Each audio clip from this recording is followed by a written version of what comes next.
is rapidly changing. To make that statement feels obvious, if not comical.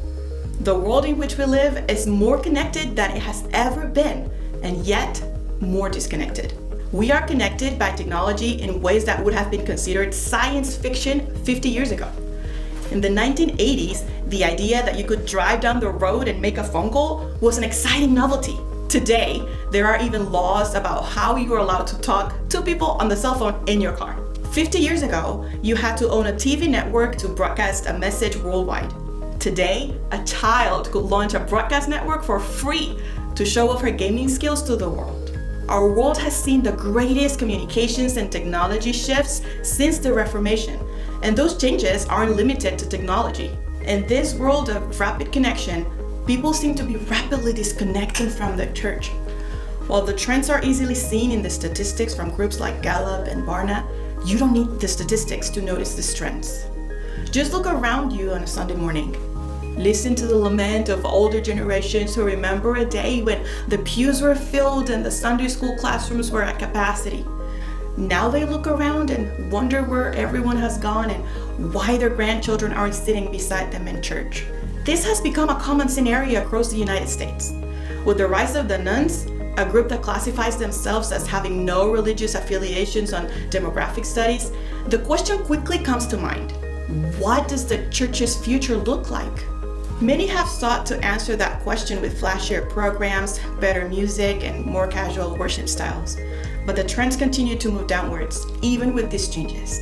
While these new forms of worship bring more casual and modern feel to the church, the truth is they don't seem to be the answer the church is looking for. All these strategies are built on the same assumption. If you open the doors of the church wide enough and make the worship engaging enough, the community will come in and the gospel will change their lives. While this concept sounds great in theory, it doesn't seem to work in the real world. According to a 2022 study by Barna, only 37% of self-identified Christians regularly visit or attend a transcendent or spiritual space.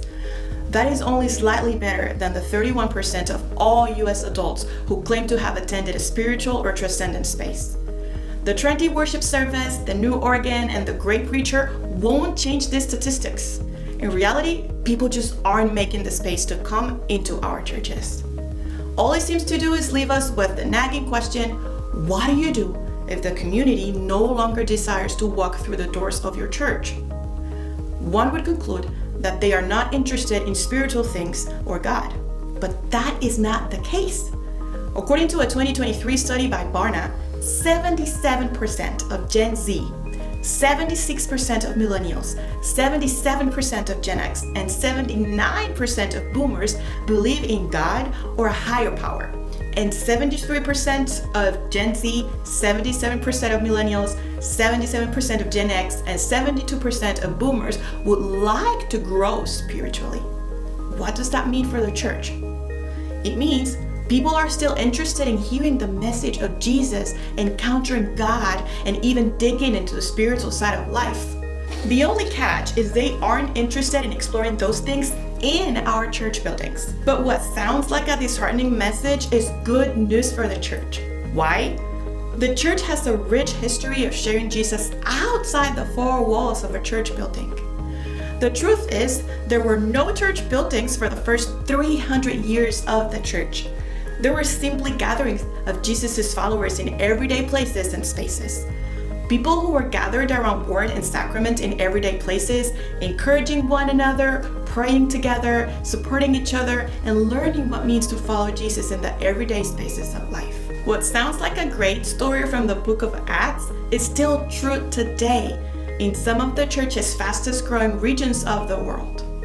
When you look at the global church today, the places where the church is under persecution or where you can't have a church building, are host of some of the biggest and fastest growing movements of the church in this generation. While our context demands a change of method in sharing the gospel with the lost, we do not find ourselves in historically unfamiliar territory.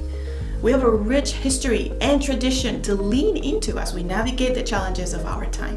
While there are many ways we could navigate these challenges, the Texas District has chosen to lean into one that will equip average, everyday Christians to take the gospel out of the church building and into the community.